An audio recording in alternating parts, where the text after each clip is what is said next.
இந்த வீடியோவில் நம்ம என்ன பார்க்க போறோம்னா, மீனராசிக்காரர்களுக்கு மார்ச் 2026 எத்தகைய ஒரு மாதமாக, பலாபலன்கள் நிறைந்த ஒரு மாதமாக இருக்க போகுதுங்கிறது நம்ம நோட் பண்றோம். நம்ம பார்க்குறோம். சயின்டிஃபிக் வேதிக் அஸ்ட்ராலஜி முறையில எந்த விதத்திலும் மிகைப்படுத்தாமல் உள்ளது உள்ளவாறு நம்ம பார்க்குறோம். எது மாற ஒரு தாக்கத்தை கொடுக்க போகுது, எது மாற டைரக்ஷன்ல நம்ம வாழ்க்கை திரும்ப போகுது, எது மாற விஷயங்கள் காத்திருக்குது, நம்ம கர்மாவின் பிரகாரம் எது நடக்கக்கூடிய அமைப்பாக கிரகங்கள் காட்டுகிறது. ஆண்டு கிரகமாகிய குரு, சனி, ராகு, கேது எப்படி இருக்கிறார், மாத கிரகமாகிய செவ்வாய், சூரியன், சுக்கிரன், புதன் இந்த மாதிரி ஒரு தாக்கத்தை கொடுக்கக்கூடிய அமைப்பு மீனராசிக்காரர்களுக்கு இருக்க போகுதுன்ட்டு நம்ம இந்த வீடியோவில் பார்க்க போகிறோம். இப்போ பாருங்க, ராசி அதிபதி ஆகிய குருவே வந்து 4ஆம் இடத்துலேருந்து 10ஆம் இடம், 12ஆம் இடம், 6ஆம் இடத்தை 8ஆம் இடத்தை பார்ப்பது மிகவும் நல்லது. ஸோ அப்படி இருக்கிறது பார்த்தீங்கன்னா, ராசி அதிபதி வந்து வலுவாக இருக்கிறார். அதே சமயத்தில் ராகு 12ஆம் இடத்திலும், அவரோட சூரியன், செவ்வாய், அதே மாதிரி புதன் எல்லாமே சேர்றாங்க. இது வந்து கொஞ்சம் பார்க்கக்கூடிய அமைப்பு. சனி ராசிக்குள்ளேயே இருந்து ஜென்ம சனியால் பாதிக்கப்பட்ட மீன ராசியாக இருக்கீங்க. ஸோ ஒரு பக்கம் ஜென்ம சனி போயிட்டு இருக்கு, ஒரு பக்கம் 12ல் ராகுல ராஜோகாதிபதி செவ்வாய், சூரியன்லாம் சேர்றாங்க. ஸோ அப்படிங்கிறப்போ அந்த சூரியனுங்கிறது 6ஆம் வீட்டு அதிபதியே வந்து ராகுவோட சேர்ந்துருக்கனால சில பேர்த்துக்கு மீனராசிக்காரர்களாக இருக்கிறதுக்கு ஒரு சுமாரான தசாபுக்தி போயிட்டு இருக்கவங்களுக்கு உடல் உபாதைகள், 6ஆம் இடத்து பிரச்சனைகள் ஆகிய உடல் உபாதைகள், வம்பு வழக்குகள், நோய்கள், கடன்கள், அது மாதிரி சில விஷயங்கள் வந்து இருக்கக்கூடிய அமைப்பு இருக்கு. அது 6ஆம் வீட்டு அதிபதியாக சூரியனே 12ஆம் இடத்தில் ராகுவோட சேர்ந்து, சூரியனும் சந்திரனும் ராகுவோட சேர்வது தோஷம், கர்மாவின் அடிப்படையில் அது தவறுங்கிறது தெரிஞ்சுக்கிறதுனால அது கிரகணத்தை கொடுக்கக்கூடிய அமைப்பாக இருப்பதனால கண்டிப்பாக அந்த மீனராசிக்காரர்களுக்கு கொஞ்சம் உடல் உபாதைகள் விஷயத்தில் கொஞ்சம் கேர்ஃபுல்லாக இருக்கணும். அதனால் நீங்கள் ஹெல்த் கொஞ்சம் பார்த்துக்குங்க. நீங்கள் என்ன சாப்பிட்றீங்கிறது பார்த்துக்குங்க. யாரை நம்பி பணம் கொடுக்குற விஷயத்தெல்லாம் கொஞ்சம் கேர்ஃபுல்லாக இருங்க.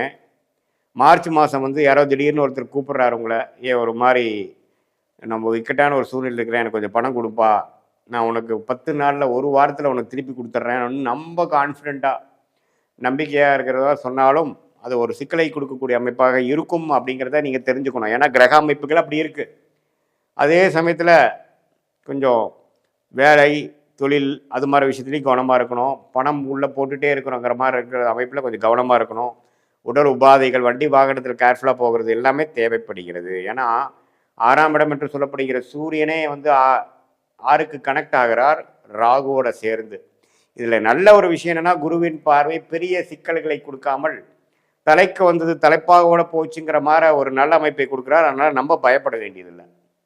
பட் இருந்தாலும் கவனங்கள் தேவைப்படுகிறது.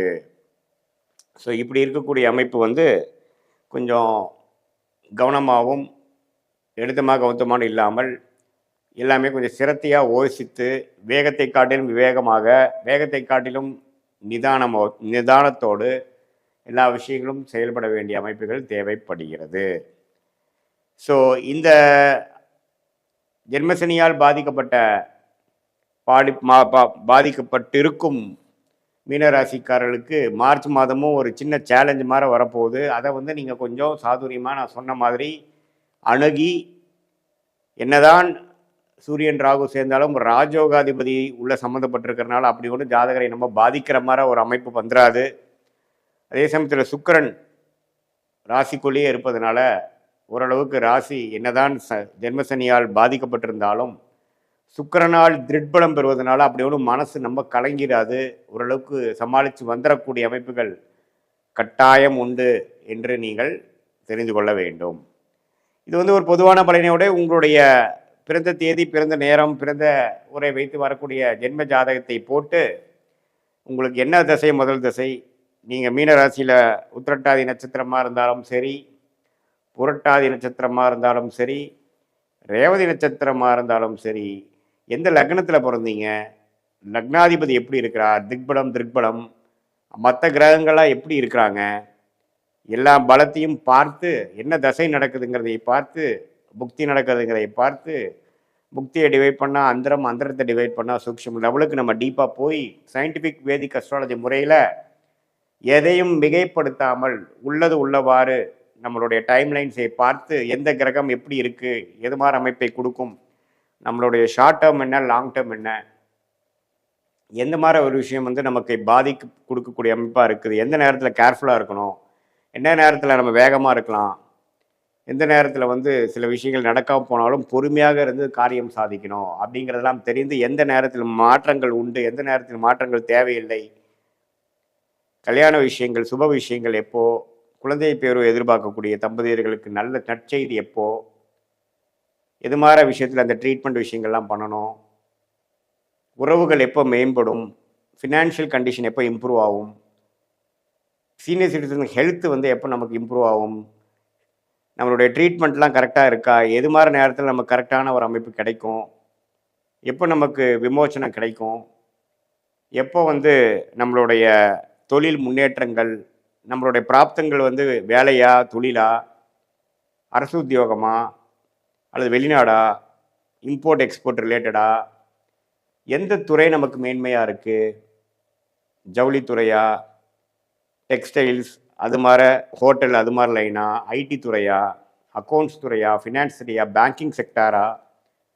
இல்லை ரியல் எஸ்டேட் அது மாதிரி விஷயங்களா, எது மாதிரி கிரகங்கள் நம்ம ஜாதகத்தில் ரொம்ப நல்லா இருந்து அந்த மாதிரி துறையில் போய் நம்ம ஜெயிக்கக்கூடிய அமைப்பு இப்போ வருது, படிப்பு மேற்படிப்பு மாணவர்கள் மேற்படிப்பு படிக்கிறது எந்த மாதிரி படிப்பு நமக்கு கரெக்டாக வருது, இது எல்லாமே வந்து இந்திய வேத ஜோதிட அடிப்படையிலான சயின்டிஃபிக் வேதிக் அஸ்ட்ராலஜி முறையில் எதையும் மிகைப்படுத்தாமல் உள்ளது உள்ளவாறு பரிகாரங்கள் அது மாதிரி விஷயத்துக்கு போகாமல், ஏன்னா பல ஜென்மத்தில் செய்த கூட்டு கர்மாவை வைத்து தான் நம்ம இந்த நேரத்தில் இந்த தேதியில் இந்த ஊரில் பிறந்திருக்கிறோம். ஸோ அதை வைத்து நம்ம என்ன மாதிரி ஒரு அமைப்பை தெரிந்து கொண்டோம்னா அதுக்கு தகுந்த மாதிரி ஒரு எப்படி நம்மளுடைய ட்ராவலிங்க்கு கூகுள் மேப் நமக்கு உதவுதோ அதே போல் சயின்டிஃபிக் வேதிக் அஸ்ட்ராலஜியும் நீங்கள் யூஸ் பண்ணி அது மூலமாக கிளாரிட்டி பெற்று தெளிவு பெற்று தேவையற்ற பண விரயங்கள், தேவையற்ற சமய விரயங்களை தவிர்த்து தேவையான வேலைகளை, தேவையான செயல்பாடுகளை தேவையான சமயத்தில் செய்து நம்மளுடைய பிராப்தம் என்னவோ அதுக்கு நிகரான ஒரு அமைப்பை சீக்கிரம் எளிதில் எதிர்நீச்சல் போடாமல் நம்மளுடைய பிறவி பயன் நம்ம கர்மாவை நாமளே அறிந்து அதுக்கு தகுந்த மாதிரி ரைட் சாய்ஸஸ் என்று சொல்லப்படுகிற சரியான வாழ்க்கை முடிவுகளை, லைஃப் சாய்ஸஸை எடுத்து சரியான வாழ்க்கை முடிவுகளை எடுத்து அதன் மூலமாக வாழ்க்கையில் நம்மளுடைய பிராப்தத்தை பொறுத்து எது மாதிரி லெவல் ஆஃப் வாழ்க்கை அமைப்புகளை நம்ம பெற முடியுமோ அந்த பொட்டென்ஷியலை ரீச் பண்ணி அதுலேயும் பெரிய போராட்டங்கள் அப்டக்கிள்ஸ்லாம் இருந்ததுன்னா அதை எப்படி எளிதில் மீண்டு வர முடியும், அதை தாண்டி எப்படி நம்ம ஜெயிக்க முடியும், நமக்கு இப்போ போயிட்டுருக்கக்கூடிய உறவுகள் பழக்கங்கள்லாம் கரெக்டான முறையில் தான் போய் முடிய போகுதா, எப்படி நம்ம வந்து நம்மளுடைய வாழ்வாதாரத்தை மேம்படுத்திக்க முடியுங்கிற உண்மையான ரியாலிட்டி சிச்சுவேஷனை அறிந்து அது மூன்றமான ஒரு உத்வேகமான செயல்பாடு மூலமாக நாம் செய்தோமானால் வாழ்க்கையில் எதிர்நீச்சல் போடாமல் எளிதில் வெற்றி பெற முடியும் என்று சொல்ல விரும்புகிறேன். மீண்டும் மற்றொரு காணொலியில் சந்திப்போம். நன்றி, வணக்கம்.